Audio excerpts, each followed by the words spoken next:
Espace Computer. Et salut à tous, c'est Mexman comme Espace Computer, et aujourd'hui on se retrouve pour la suite de la configuration du serveur. Donc on a vu précédemment les tests des composants informatiques pour vérifier le bon fonctionnement des composants informatiques, donc à savoir par exemple les disques durs pour voir s'ils sont pas défectueux, les tests de mémoire, les tests de processeur, etc. Donc aujourd'hui on va s'attaquer à la configuration du REG. Donc on repart sur le choix de la langue, donc on va mettre en français.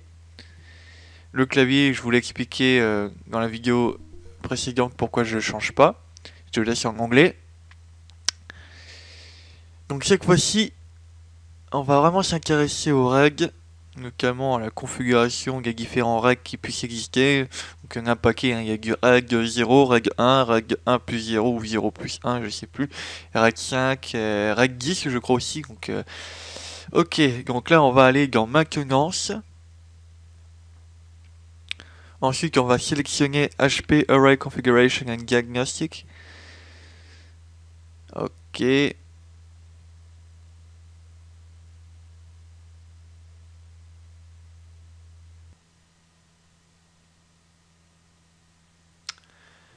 Ok, donc on y est, on est là. Donc alors, on fait réanalyser le système pour vérifier, pour être sûr qu'il n'y ait pas de problème de détection du matériel.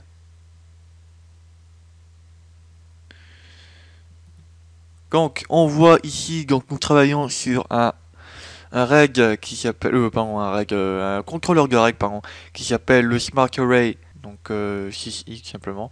Donc il y a plusieurs types de, en fait c'est une carte qui permet de contrôler tous les périphériques en SCSI, parce que sur ce serveur les disques durs sont branchés en SCSI. Voilà, c'est important de le signaler. Donc on le sélectionne. Et là, donc, il va chercher tous les disques durs qu'il y a sur le système. Donc, on le voit ici, on a 4 disques durs. Donc, c'est les fameux 4 disques durs de 62 Go chacun. Et ici, nous devons avoir les.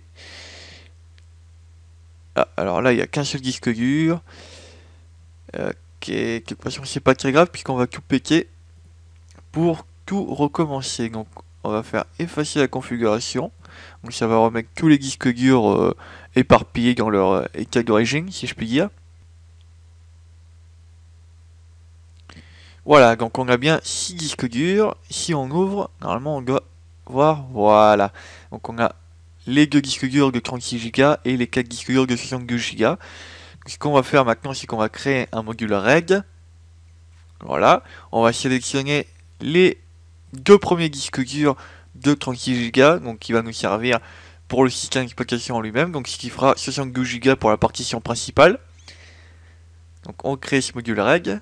Donc là on voit qu'on a 67 Go, pardon. Ensuite on va, hop, on revient ici, on crée un autre module REG qui totalise ces 4 disques durs. Donc on continue. Voilà, ça crée.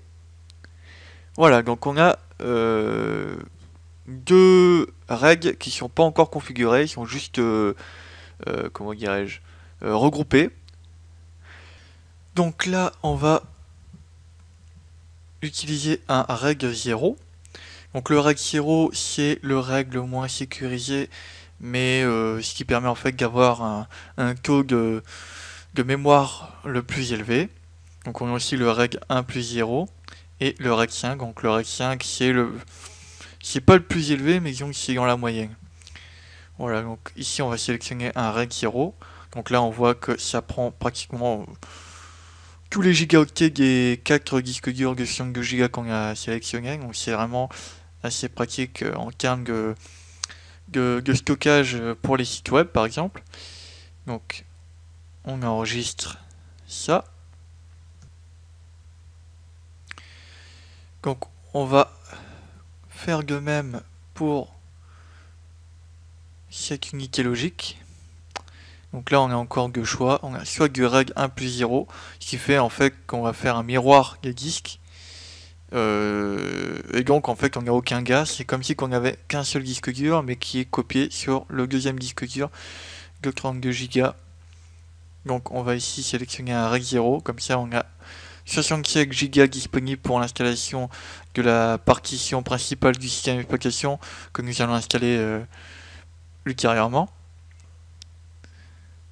On enregistre tout ça.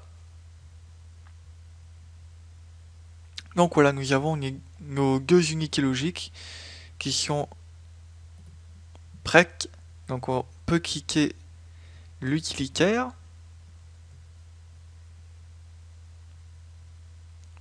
Voilà, on va revenir à l'accueil. Donc voilà, c'est tout pour ce tutoriel. On va continuer à faire un autre tutoriel un peu plus tard concernant l'installation de Debian. Donc à bientôt pour un prochain tutoriel.